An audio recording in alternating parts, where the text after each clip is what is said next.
Hello everyone, welcome to my channel. Please subscribe and keep watching more details.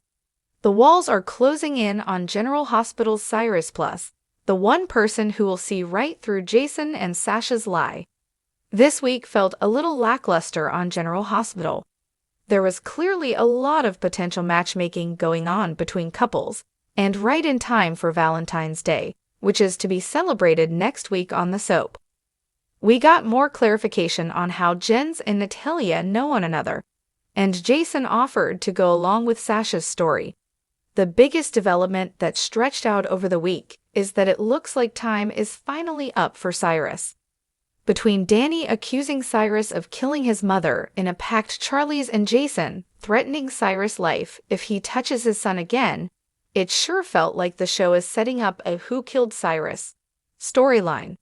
They have for a while now, but this week, it just felt like it's coming sooner rather than later. Then there is Dant confirming to Alexis and Christina that Cyrus is a suspect, and Alexis fuming to Jason that she wants to be the last face Cyrus sees. More than half the town appears to be lining up to kill Cyrus at this point. Review the suspects here. I just hope we get answers as to what his motives for all these killings are before he gets taken out. In last week's column, I floated the idea there is no rhyme or reason to these murders, and that Cyrus is just a sociopath. Now he is clearly fixated on Elizabeth, and maybe also lucky at this point, as he spied on the nurse twice this week, and thinks she got him banned from turning woods. But after Martin pushed his brother to file charges against Jason for threatening him, Cyrus claimed he'd had enough violence in his life and was choosing peace. What? Then there is the matter of the whole reason they were at Charlie's was that Cyrus wanted to talk to Lucky and try to make him see that everyone misunderstood his intentions towards Lulu. He is obsessed with getting back into the family's good graces. It's feeling more and more like this is going to turn into an MPD/dissociative identity storyline. As Martin mentioned, Cyrus clearly has mommy issues. Plus, he has long been fixated on Laura, and then that fixation shifted to Lulu. If and when Cyrus goes out, I want it to be with a bang.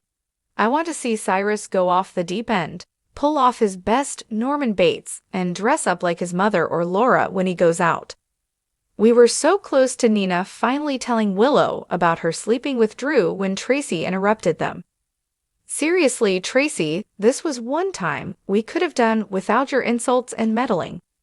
As tired as I am listening to Willow cry about how awful everyone is towards her, especially given she brought this on herself, I don't want to see her turn on Nina when the truth comes out.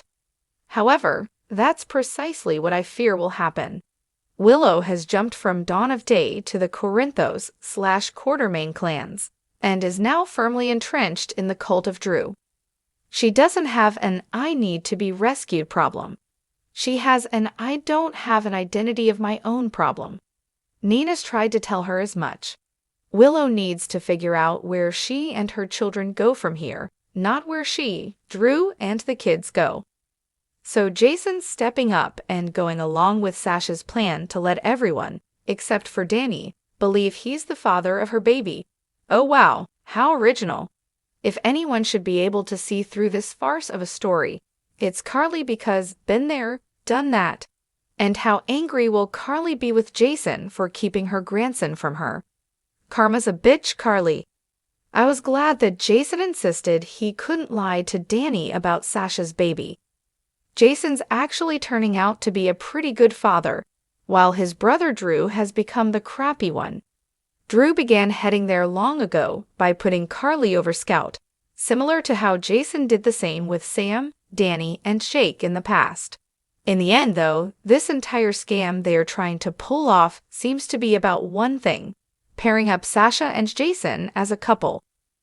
Anna's been on my and many viewers' nerves lately because she's so inconsistent in how she does her job and applies the law. However, I was totally behind her locking up Joss this week for trespassing at Cyrus' apartment. Both she and Jason spent a few episodes in the slammer, but they look to be out by next week. I enjoyed the scenes between Carly and New Jack, along with Maxie and Lucas at the Brown Dog Bar. I'm still holding out judgment to see how well Carly and this new Jack work together. I found myself very excited about Maxie pairing Lucas up with a model from Deception, and hopefully he's not some stereotypical, self-absorbed poser. As much as I like Brad, I can do without his flexing his muscles at work, and these schemes to try and get back with Lucas. He's just coming off as completely pathetic. Poor Brad is lost without his Brit.